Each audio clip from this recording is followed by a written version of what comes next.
I put cloves in the vinegar, and it was amazing.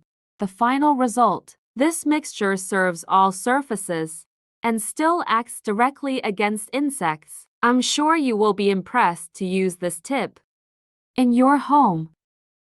To start, in a saucepan, I will add half a cup of white vinegar. Only this amount is enough. We will also use half a cup of water. And to complete the second main item of this mixture, which are the cloves, the amount is your choice. The ideal now is to bring to low heat until it boils. Only with these 3 ingredients, you have your home clean and free of insects.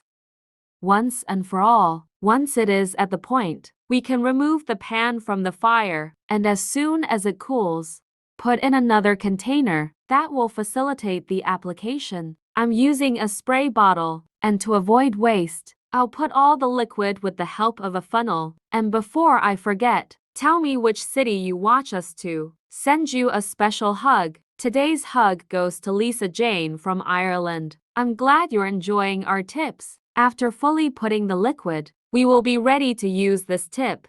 I'm sure you will be impressed by the result. Using only a few ingredients, especially for places that you have constant problems with flies and mosquitoes. Applying this mixture at least twice a week will already have the desired result. In addition to a simple and effective cleaning, this tip I always use at home. If you prefer, you can add some aroma or even disinfectant to bring the smell of cleaning that you are used to using in your home. Cloves are essential for working against insects, even against ants and cockroaches. Using this mixture close to windows and doors, we prevent even the entry of insects into your home. The result is very practical and effective. For the application, only using a small amount of liquid and spreading throughout the space with a cloth, we already have the desired result. This amount we prepare is enough for use for up to 2 weeks, and always using will never have problems with insects. Tell me later if you got the desired result for the use of this mixture. Thank you for watching this video so far. See you in the next video. Bye.